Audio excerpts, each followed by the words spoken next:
Hola, ¿qué tal? Bienvenidos aquí a la librería Bonilla una vez más. Soy Armando Enríquez y vamos a charlar con uno de los autores de Bonilla Artigas Editores.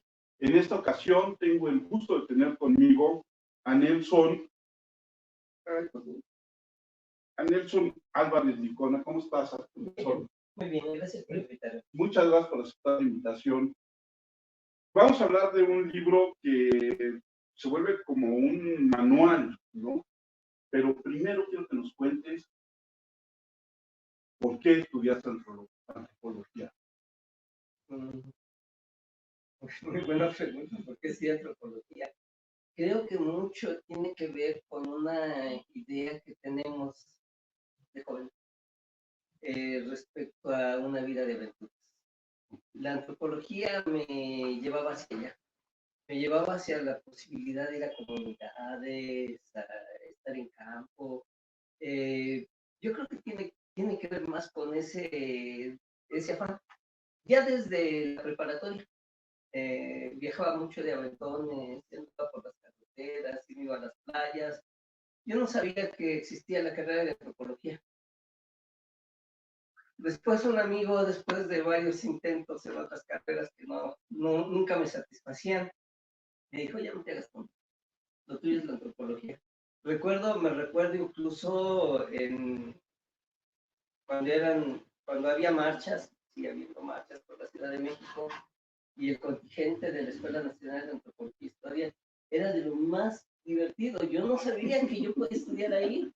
Entonces yo me acercaba y andaba a un lado de ellos, oyendo la música, disfrutando toda esa energía, toda esa fiesta, toda esa combatividad. Tiene que ver también aunque me agarra muy chaval, terminando la secundaria, el 68, de alguna manera pues la voy a vivir, ¿no? Estudio en el centro, en la colonia donde crezco, la colonia de educación de Peña. Teníamos un compañero, un amigo, que era más grande que nosotros, amigos de ahí con los que convivía. Y estaba en la UNAM, su mamá era maestra, y se llevó un mimeógrafo a su casa. Y ahí hacíamos propaganda, no propaganda, yo me iba a repartir ahí en el centro, pegatinas en las combis y en las patrullas, pues no me agarraban, pues es que también chaval no se fijaban, ¿no? Yo creo que tiene que ver un poco con eso, ¿sí? Aunque me agarras chaval, me toca vivirlo. Y después me doy cuenta de que la antropología, sin saber bien de qué se trataba, hasta que mi amigo me dijo, ya vete a estudiar antropología, me atraía mucho. Tenía que ver con algo que yo ya había vivido desde muy jovencito, que era andar de aventones por las carreteras, en playas, en montañas, en donde veía en la televisión que anunciaban un pueblo, me acuerdo, por ejemplo, un pueblo en Michoacán donde hacen cobre, Santa Clara de Cobre. Claro, hay que ir a ver qué pasa, me lo presentaban tan hermoso. Yo creo que tiene que ver con eso, pero cuando llego a la ENA, qué cosa maravillosa. La Escuela Nacional de Antropología e Historia, que considero es el origen y continuación de la Escuela Mexicana de Antropología. Respiré la libertad. Respiré lo que no había vivido en mi educación. Me acuerdo que ya estando haciendo el doctorado en España, me preguntó un maestro, ¿qué hace un antropólogo mexicano? Me dio mucho gusto porque la Escuela Mexicana de Antropología a nivel mundial es reconocida como, si no la mejor escuela de antropología que hay, por una característica, y regreso a la pregunta inicial, lo que nos caracteriza a muchos de los antropólogos mexicanos de la Escuela Mexicana de Antropología es que nos metemos a la tierra, nos metemos al espacio, nos metemos a las nos jugamos a la aventura, ¿no? Creo que por ahí empezó mi idea de la antropología y después me encontré con la escuela más. Y luego hiciste algunos estudios ya de postdoctorado en medicina, porque es lo que nos va a llevar a hablar. No fueron de postdoctorado. Okay. Yo hice la licenciatura en la ENA, ¿sí?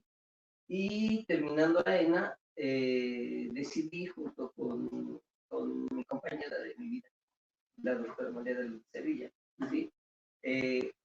Hice habíamos terminado la licenciatura y decidimos conocer Europa, ¿no? Ya habíamos dejado ella y yo muchos amigos, nos vamos a Europa, ¿no? ¿Y a dónde? Pues son las españolas, además España me llama mucho la atención. Entonces buscamos estudios de posgrado en España, ¿sí? ¿Y dónde mejor que en la capital? Nos fuimos a la Complutense y ya hicimos nuestro doctorado en la Complutense, pero ya postdoctoral, ya no hice hasta el doctorado. De hecho, te voy a decir lo que me dijeron alguna vez. Un maestro también me dijo, mira, el ser doctor es el grado más alto.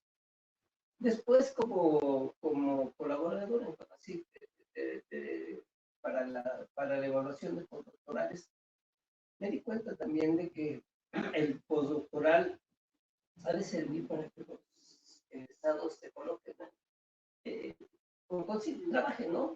Sí, pero no debemos de vivir de la... Yo no estoy de acuerdo. Yo creo que hacer el doctorado y que se repartan los recursos entre los que no han hecho pues, estudios, ¿no? Pues, los que fueran, creo que el dinero debe estar destinado. Por eso no me... Eso es todo lo que yo estoy.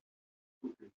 Oye, y vamos a hablar de este libro, yo digo manual también, que a mí la verdad me llamó muchísimo la atención, que es el interrogatorio clínico y recomendaciones médicas en lengua náhuatl.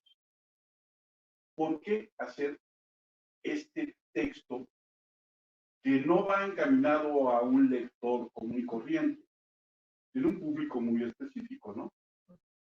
Que es el que va a atender a las comunidades náhuatl en cuanto a ciertos asuntos médicos.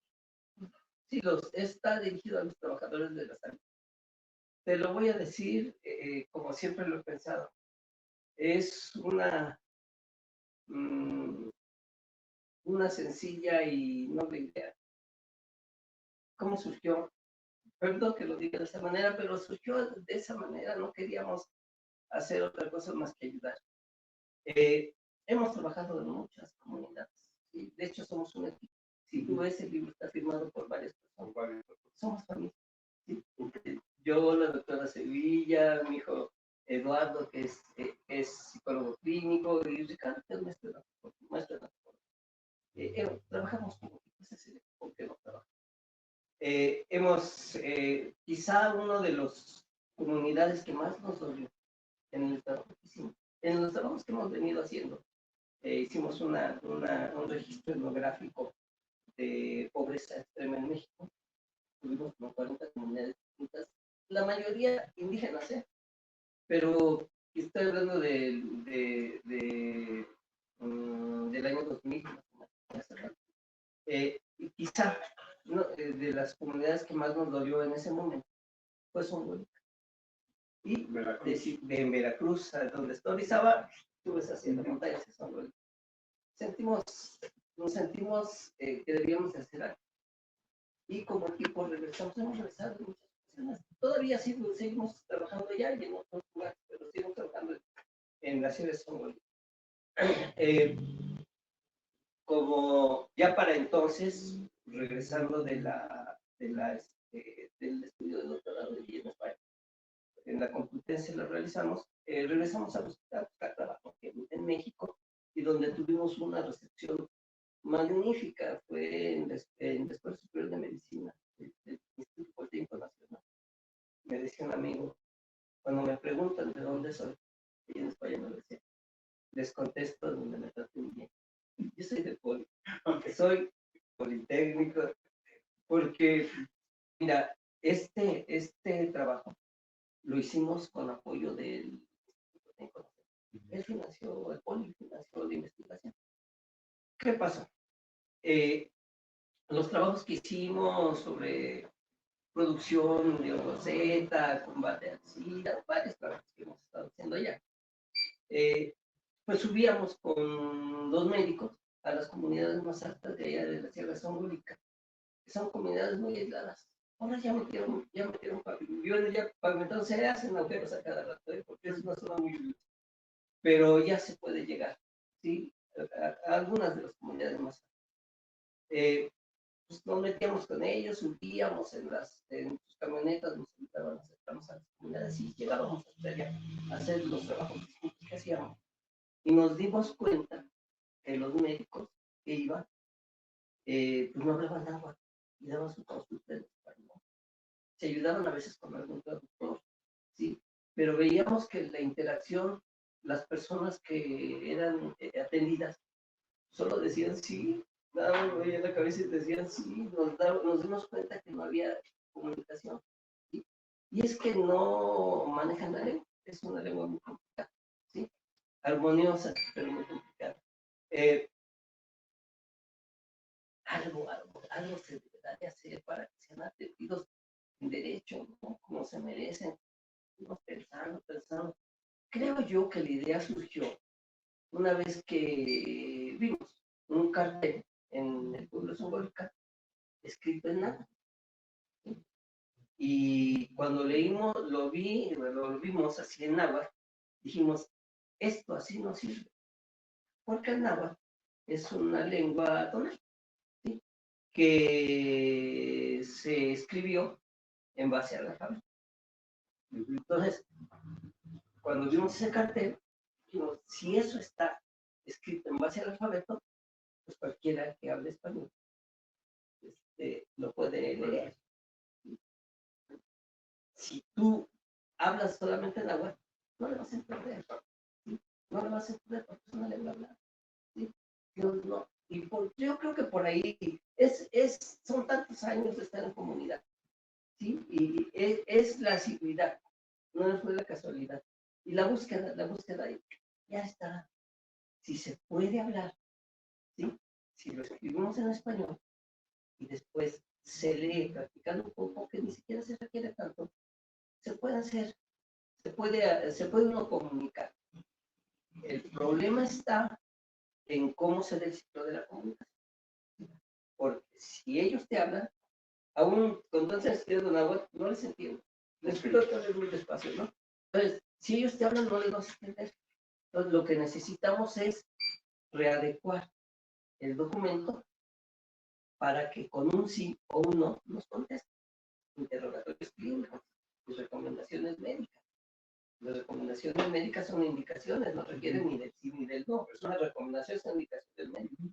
Entonces, lo que hicimos fue, estoy en la escuela de medicina, y ahí tengo pues, muchos contactos en el área.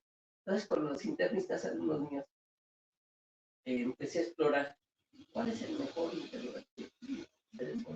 El problema estoy lleno de compañeros del área, ¿no?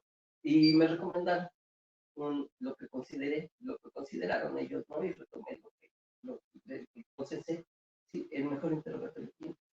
Entonces agarramos este interrogatorio clínico y lo readecuamos para que la comunicación se pudiera cumplir contestando sí o no.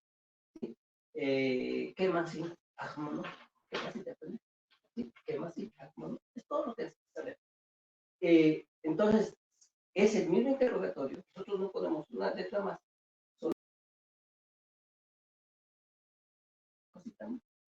Si necesitas que señalar una parte del cuerpo, pues no se trata de señalar. Entonces viene aquí también la pregunta de señáleme la parte del cuerpo, ya te la señalo. Entonces lo readecuamos de esa manera para que si bien no pudiera cerrar el ciclo de la comunicación y después tomamos las recomendaciones médicas de los médicos en ejercicio, médicos clínicos que están en campo de pacientes y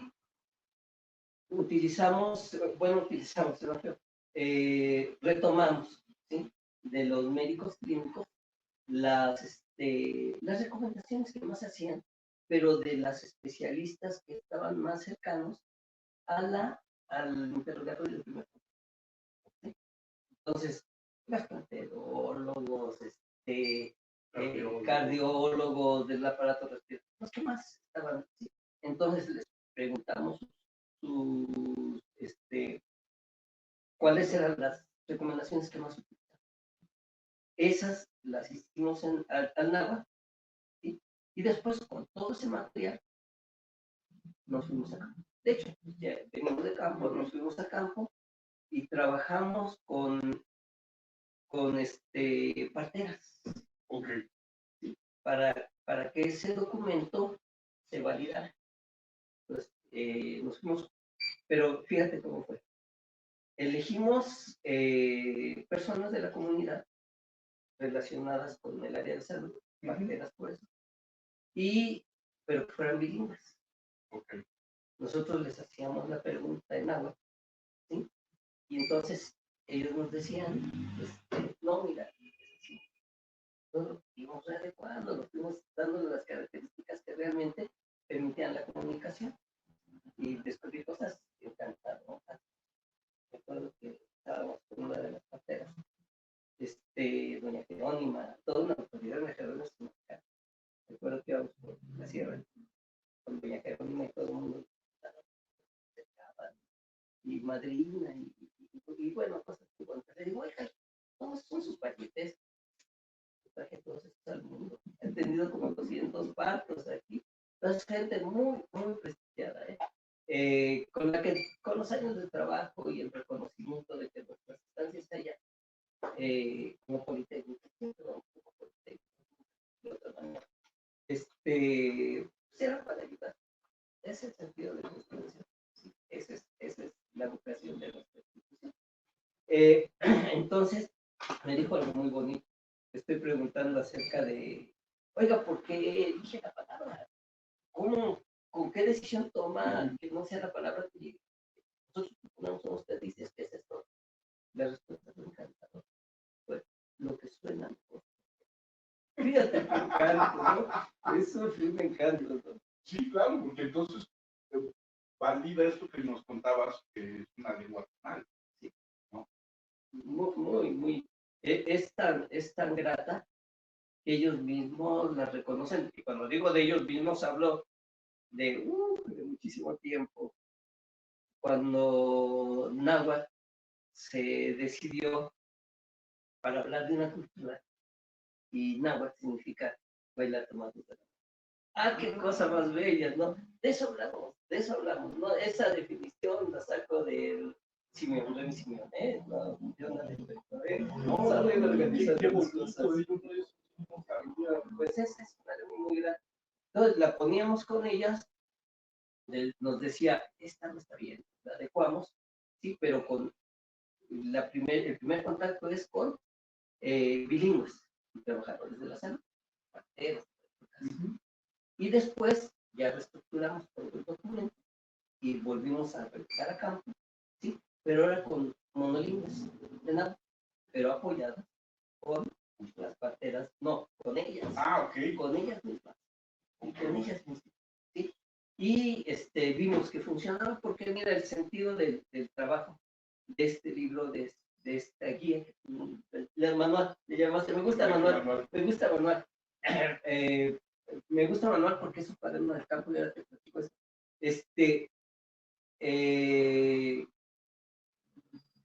Cuando nosotros cuando la llevamos allá a campo y vimos que funcionaba para monolingües de náhuatl, quiero decirte que en las comunidades de las que te hablo, Mixtlapa, Xochimalco, arriba todavía de Pueblo Sogólica, ¿qué te diré? Estadística y media. Más o menos el 60% del mayores de 15 años son analfabetas de plata, por lo tanto se comunican con animal, ¿sí?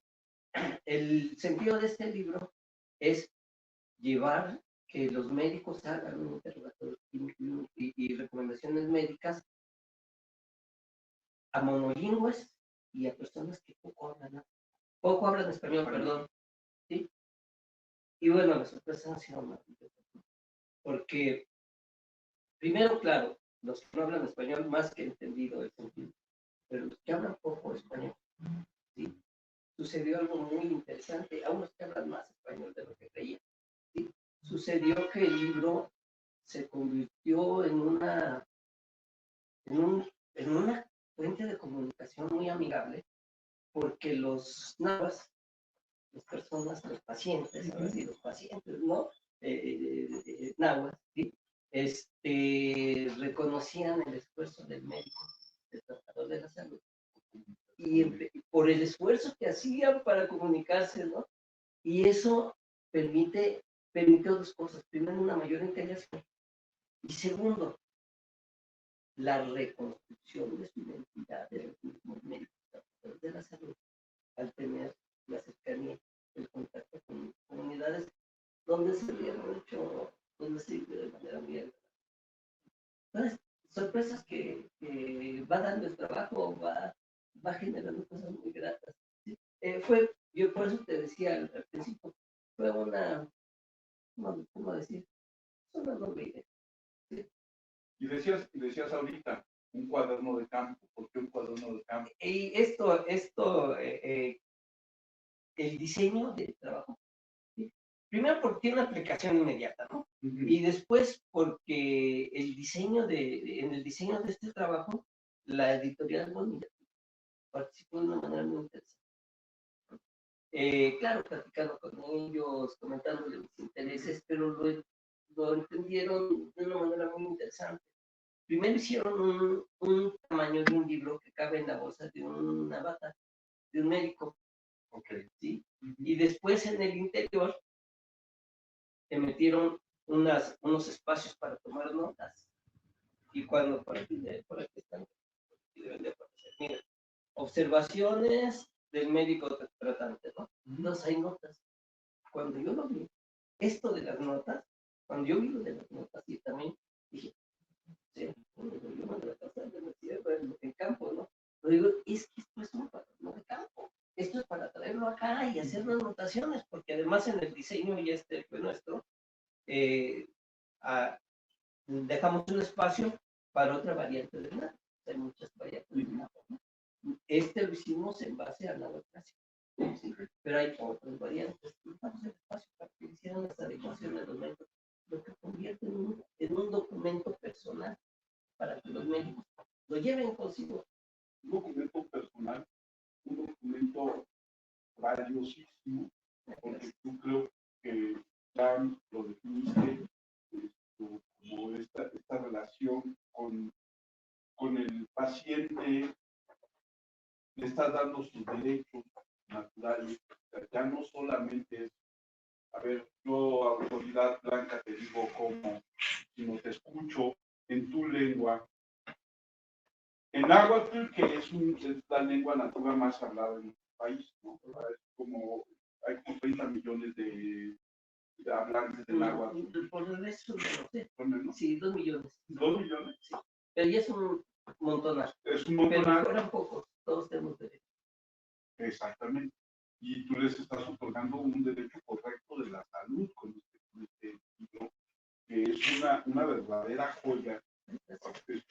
Que todos aquellos que trabajan en comunidades donde se habla el náhuatl deberían tener. Es como no voy a decir yo un anglicismo, es un monstruo, lo deben de tener a fuerza, porque no hay otro. O sea, aquí la labor no solamente tuya, la labor del Politécnico, y yo diría que el gobierno federal tendría que involucrarse en distribuir el libro, imprimirlo tantas veces sea necesario, distribuirlo en las comunidades y en los médicos que trabajan en las comunidades, porque es un esfuerzo valiosísimo. Yo cuando me lo enseñó André y lo estuve ojeando y luego ya me lo llevé y lo leí, es increíble el trabajo que tú hiciste con esto. Es, de verdad, a mí, yo no soy médico, yo mal hablo español, siempre ando con anglicismos, pero me parece una verdadera joya de trabajo, ¿no? No sé cuántos años te llevó. Este trabajo ha de haber llevado, pues yo creo unos 3 años. Sí. sí se llevó. Quisiera retomar un poco la palabra, lo que dijiste respecto al derecho, sí, porque al final, y además coincido completamente en que si el documento funciona, que ya lo probamos y funciona, ¿sí? Es ahora responsabilidad del Estado hacerlo llegar, ¿sí? Pero no como una graciosa intervención, ¿sí? No como un favor, ni mucho menos, que yo tengo entendido que las cosas ya han cambiado. Empieza el libro con una cita de la legislación. ¿Sí? Dice, es derecho de todo mexicano comunicarse en la lengua de la que se habla, sin restricción en el ámbito público o privado, en forma oral o escrita, en todas sus actividades sociales, económicas, políticas, culturales, religiosas y cualquiera. Artículo 9 de la Ley General de Derechos Lingüísticos, publicada en el 2003. Es un derecho, es un derecho. Y cuando estábamos ayer en comunidad, pensábamos, es que el Estado debía de invertir en traductores. Es muy difícil. ¿Sí? Bueno, nos pilló en momentos donde las cosas eran también distintas aquí en el país. Y la salud no era un objetivo prioritario. La verdad, o la salud, además. La salud pública. La salud pública, pero además, digo, la salud pública hace mucho que dejó de ser una prioridad en este país, no lo es todavía. Pero la salud pública de los pueblos nativos, mucho menos, porque los tenemos más que olvidados. Te digo que nos dolió mucho Soborica cuando todavía más y todas se nos dieron muy parecidas, pero unas cosas realmente dramáticas, unos borrachos, 12 años tratándose de ti, ¿no? Personas que comían, se cuantificaba todavía, sí, en la sierra, donde la comida era tortilla y agua, pero tortilla hecha a la mano, ¿no? Y según la edad, que por el gasto de ellas, podían la familia destinarse 3 tortillas, o una tortilla, y chile y tomate, ¿no? Cuando, de lujo frijol, de lujo, me acuerdo que estaba un miembro más del equipo, con una partera allá arriba en la sierra, seleccionando el frijol. Sí, el frijol siempre tienen en su casa el sembrado frijol. La gente vive mucho de lo que siembra alrededor de su casa. Y le dice la señora, la partera, dice, mira, entonces apartan los buenos, ¿no? Porque no están tan buenos, estos para hacer tamales. Bueno, y en un estaba muy podrido. Y tamales, ¿cómo que se va a desperdiciar? Aquí no se desperdiciar. Entonces, nos dolió mucho que veíamos que la vida era tortilla, ¿no? Y agua. ¿Sí? Las cosas han ido cambiando un poco allá sí, aunque los lugares más alejados todavía hay muchísima pobreza. Por eso llegamos ahí. Y sí, el Estado mexicano tiene una deuda muy grande que no ha cumplido y que debe de insistir, pero de una manera instrumentada, práctica, real, que realmente suceda. Por eso empecé diciendo que vengo de la Escuela Mexicana de Antropología, que surge y se continúa en la Escuela Nacional de Antropología Histórica. ¿Sí? De ahí es donde aprendí que es ahí. Bueno, no aprendí ahí, yo lo aprendí en la vida, viajando, en la vida, desde ¿no? chavo, O sea, porque uno, por más chavo, por más viejo, más allá de las escuelas, aprende en el día a día, ¿no? En lo que vas viendo. La escuela lo único que te hace muchas veces es nada más darte fundamentos para que puedas continuar con todo y que te interesa, porque como tú dices, vas por la aventura y terminas haciendo una aventura para los médicos, para los trabajadores de la salud, que van a trabajar con gente que no habla tu misma lengua, y entonces para ellos es una aventura este libro. O sea, yo te juro que cuando vi y empecé a leer y decía, bueno, ahora ya sé cómo se dice uno en agua, pero ahora ya sé, porque hasta para eso funciona. Y tiene que ver con una función práctica. Tomas tus medicinas cada 2 días. Exacto. Tiene que ver, todo tiene que ver con la funcionalidad del documento. Está hecho para eso, para que funcione. ¿Qué crees que los médicos de la comunidad nos lo dan a gratis? Por supuesto. Gracias. Y pasó algo padrísimo. Un alumno se fue a hacer trabajo de campo a una comunidad náhuatl. Bueno, no se fue a hacer trabajo, llevaba un grupo de estudiantes de servicio social, ¿sí? Y el libro solo pues, le regaló uno. Y dice, ¿qué quería? Maestro, ¿qué quiere maestro? Y dice, se lo distribuyo, ¿sabes cómo lo sirvió? Pues es que de eso se trata, ¿no? De eso se trata, de que funcione, de que sirva, de que tenga, porque eso es lo que tiene, eso es lo que tiene como característica la antropología mexicana, la antropología mexicana. Oye, Nelson, y después de esto, ¿qué sigue? Mira, lo estamos haciendo a las 10 lenguas más habladas en México, ¿sí? Ahorita ya tenemos 5. Okay. Y todo está el proceso de que se vea su publicación, ¿sí? Pero ya lo tenemos. Empecé por hacer la zona de Oaxaca. Ok. ¿Sí? Mixteco, zapoteco, mazateco, mije, y que no es de las más habladas, pues ya había empezado por Oaxaca. Y después, es que así es, las cosas no son tan controladas, ¿no? Dije, voy a empezar por las que, donde haya más información, ¿no? Pues Oaxaca, ¿no? Y después dije, no, hay que empezar por más habladas. Y ahorita ya tenemos 5, ¿sí? Como documentos terminados, ya registrados ante autoridad. Y el que tenemos ya ahorita para su posible ya aplicación, para su aplicación no posible, para su aplicación es el NAU. Yo, de verdad, quiero felicitarte, porque de verdad que no había visto un trabajo de una aplicación práctica tan inmediata, tan necesaria, tan importante.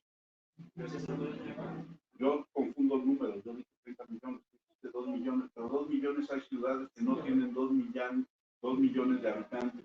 Y que haya este manual, este interrogatorio clínico, para que lo usen los trabajadores de la salud, para hablar con la gente que no habla español y habla náhuatl, es importantísimo. Te voy a compartir, ¿sí? Algo que me dijo el bonito, ¿sí? Cuando hablamos de ese es otro encanto. ¿Sí? Yo no había trabajado con iniciativa privada. Yo publicaba en el Folio y Politécnico, ¿no? Sí, desde la primaria se me veían los libros. Entonces, me dice, mira, me dice, pero además, ¿sí? Permite que se guarde la confidencialidad entre el médico y el paciente. ¿Por qué? Pues ya nos quitamos al traductor, exacto, que generalmente es un familiar o alguien de ahí de la comunidad que lo trae para traducir, pero aquí es comunicación directa entre el trabajador de la salud y su paciente. Y eso permite que se guarde la confidencialidad a la que están obligados los médicos, que no es una gracia, es un derecho que se guarde la confidencialidad de interacción médico-paciente. Y yo no me lo había observado, ¿sí? Pero es que vamos construyendo todos, ¿no? Así como lo manejaste como manual, así como diseñaron aquí que tuviera anotaciones, que cupiera en la bolsa de la bata, así como reconocer que, bueno, también tiene la posibilidad este documento de que se guarde la confidencialidad, ya que no vamos a utilizar traductores. Mi experiencia con traductores ha sido terrible, ¿eh? Bueno, no terrible, pero no muy... No es la mejor. ¿Sabes qué es lo que me pasó? Que antes de hablar, pues usaba traductores y amigos, gente de Radio Sonorica, y cuando estás haciendo entrevistas a diversas personas, ¿sí? Que es la misma entrevista, el traductor se aprende de memoria las preguntas y las respuestas, ¿sí?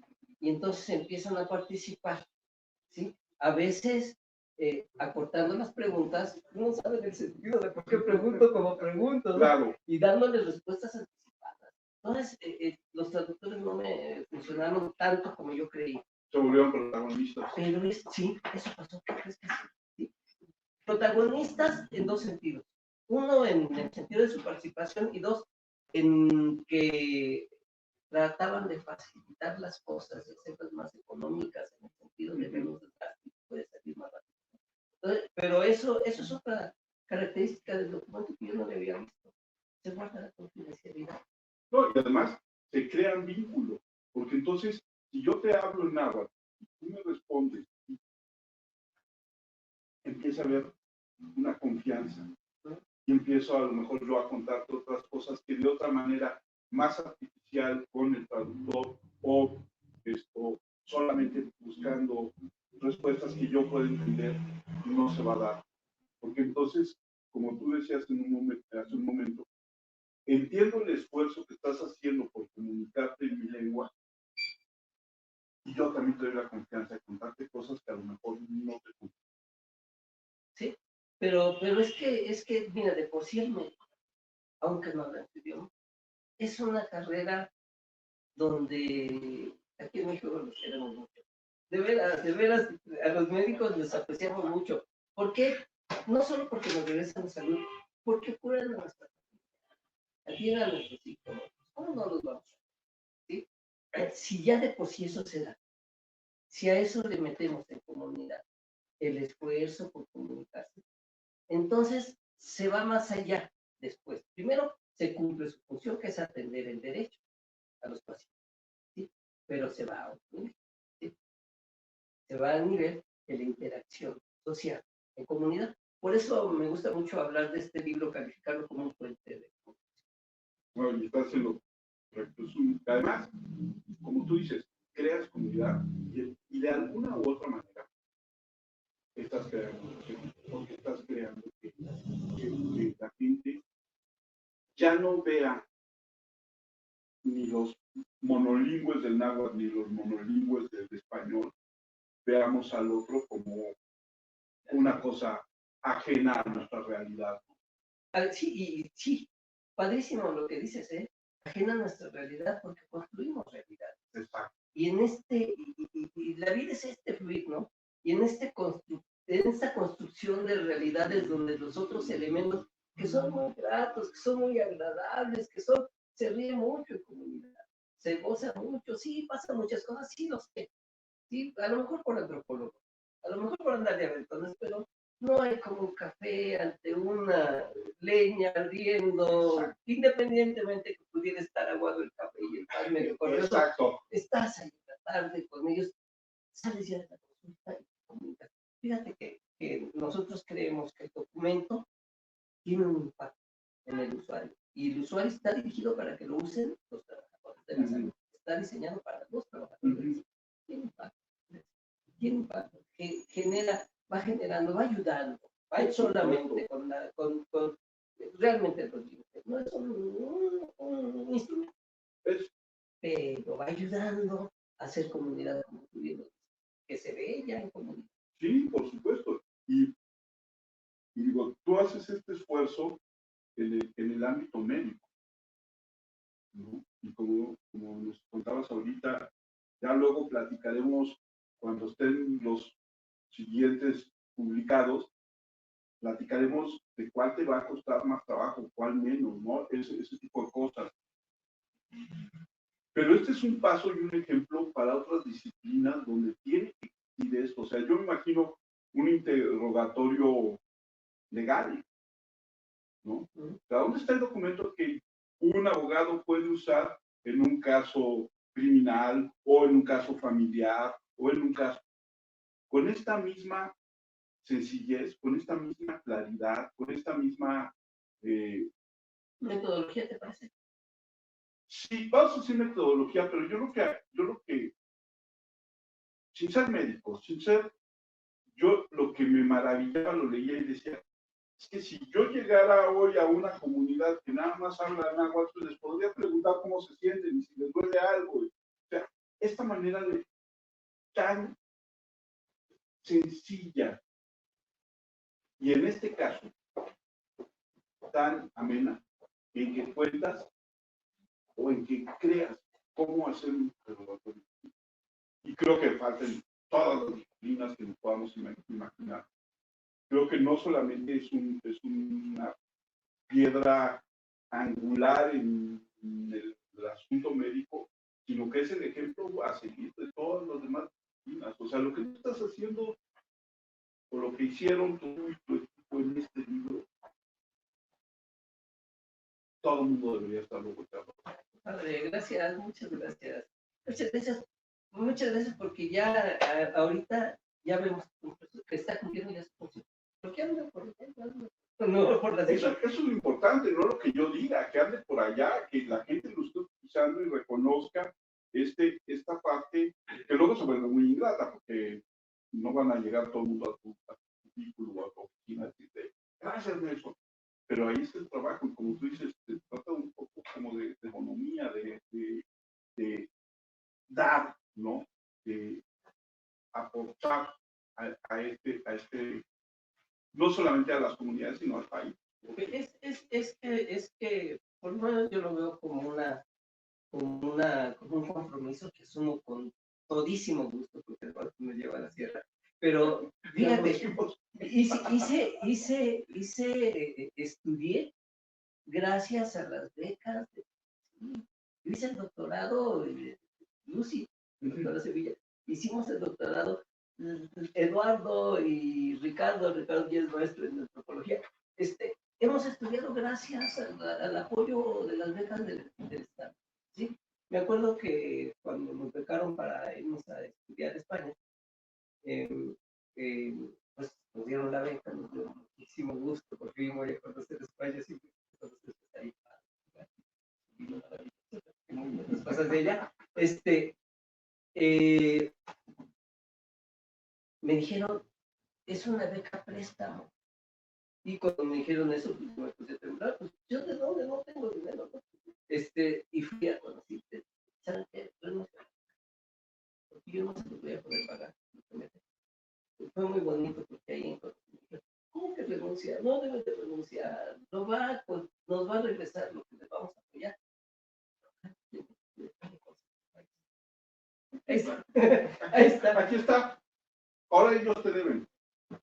Pues a mí ya me paga, el Poli me paga decentemente y el Estado ya me apoyó para poder estudiar. Por eso es que hay que tomarse con cierta precaución los postdoctorales, porque hay gente que vive de la becas y no creo que sea correcto. Sí, a mí ya me dieron lo que me merecía para poder hacer lo que hago, ¿sí? Ahora le toca al Estado, efectivamente, lo que invirtió a hacerlo llegar, como tú bien decías, cosas que también he pensado que sí debe de suceder. Pero regresar lo que me dieron es en justicia lo que debo de hacer. Y lo que quiero hacer, porque hago lo que quiero. Y esto es lo que quiero hacer. Y todo pasa por mí, por mi cuerpo, por mis decisiones. Y decido, pero es muy divertido, ¿sabes? Sí, no lo dudo. Ahora, ya nada más como una pregunta final. Obviamente tú haces este libro, lo llevan, lo utilizan, como tú decías, trabajas de la mano con las parteras, ellas te dicen, cambiemos esta palabra, cambiemos. En un sentido ya médico, hay un regreso de conocimiento, de información sobre métodos y medicina tradicional en este tipo de comunidades cuando hacen los interrogatorios. Puede llegarse a dar que el intercambio sea de los dos lados. Sí, no en este documento. Sí, no, sí, en este documento. Y sí. Mira, siempre se ha hablado de que existe una contradicción entre la medicina. Yo no sé si sea correcto decir tradicional, creo que se están utilizando categorías más actuales.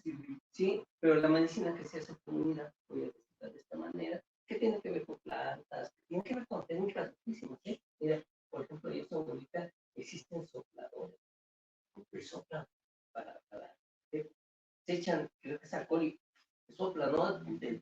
Existen chupadores, son técnicas prehispánicas, existen apretadores, apretadoras, que son mujeres, apretadoras que aprietan para este plano. Existen las parteras, atienden el parto en todo el proceso, desde el embarazo, y van dándole seguimiento.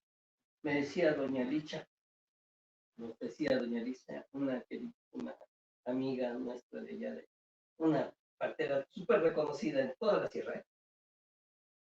Me dicen en el hospital que lo que hacemos no sirve para nada. Pero yo te voy a decir, sí, les vamos sobando su pancita, les vamos ayudando con masajes, su pancita, que no es muy bien, pero cómo se realiza, ¿no? Les vamos sobando.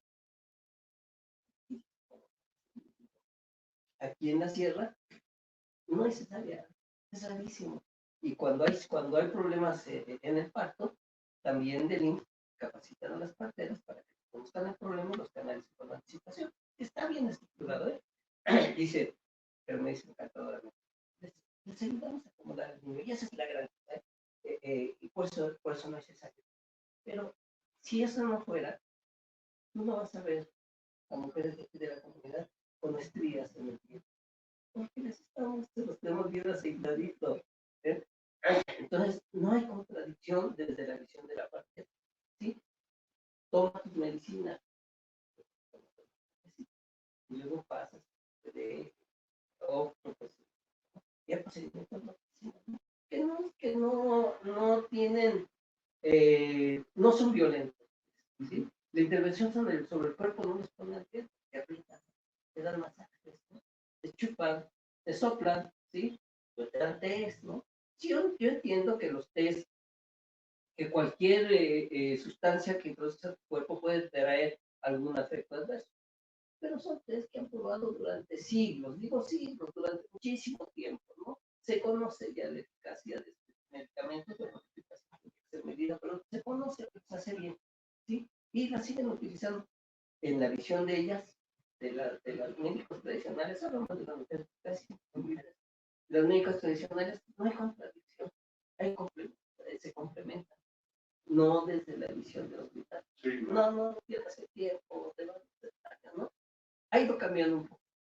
¿Sí? Creo que esto, ahí en la práctica, sí, aunque este documento fue pensado estrictamente desde la perspectiva de observación de la ciencia. Sí, sí, pero no se contraponen. Uno nunca sabe, ¿no? Además, como dices, no se contraponen y muchas veces en la acción de los habitantes náhuatl puede llegar a ser esto complementario y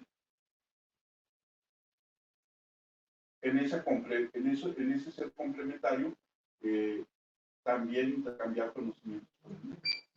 Sí, es un proceso difícil. Yo lo entiendo, muy difícil. Yo lo entiendo y además estamos muy acostumbrados y muy cerrados a nuestra visión occidental, alópata, pero alguien, ¿sabes que el poli tiene este instituto de modelos que se dedica a toda la parte de alimentación y de plantas y más? Y no me acuerdo si era el director en alguna vez que escribí un guión para un programa, decía, nos confundan, después de la China, la herbolaria mexicana es la más grande y más importante. Entonces, en el POI tenemos escuela de homeopatía. Sí. Se dan cursos de arquitectura. No hay contradicción. Ya en el campo, ya las cosas no suceden exactamente así. Yo creo que tener estos tipos de fuentes va a permitir que el médico adquiera nuevos conocimientos. Sí, pero es que sí es posible. Te voy a decir por qué. Si tú te comunicas con un doctor, ¿sí? De comunidad, monolingüe incluso, o que hable poco español. Si tú te comunicas con él, vas, lo mismo que dijiste, construyendo tu realidad, construyendo tu identidad, trayendo nuevos elementos, integrarlos. Por eso otra de las, perdón que lo diga de esta manera, ¿no? Pero otro de los aportes posibles en el libro es que cambia. Estoy hablando de los médicos, Estoy hablando de los médicos, de los trabajadores de la salud. Yo creo que no deben de... Los mexicanos todos somos muy poco dados a presumir lo que hacemos, pero yo creo que no, en específico, por todos lados, por todas razones. Nelson, ¿dónde te encuentra la gente que nos está viendo, redes sociales, correo? ¿Dónde te pueden preguntar cosas? Estoy en la sección de estudios de posgrado de la Escuela Superior de Medicina del Politécnico Nacional. Mi correo electrónico es nalvarez@ipn.mx. Y estoy. Perfecto. Yo soy Armando Enríquez. A mí me encuentran en Twitter o X como @cernícalo. Y les recuerdo que tengo un podcast que pueden escuchar en cualquiera de las plataformas donde escuchen sus podcasts, que se llama Una charla como cualquiera, donde hablamos de temas diversos. Yo quiero agradecer, como siempre, a mi productor, André Ursúa, por la producción de esta nueva charla, a la librería Bonilla por el espacio tan agradable que siempre nos brinda para hacer estas pláticas con los autores de Bonilla Artigas Ediciones. Y los espero en la siguiente plática. Muchas gracias a todos. Gracias. Verdadero gusto.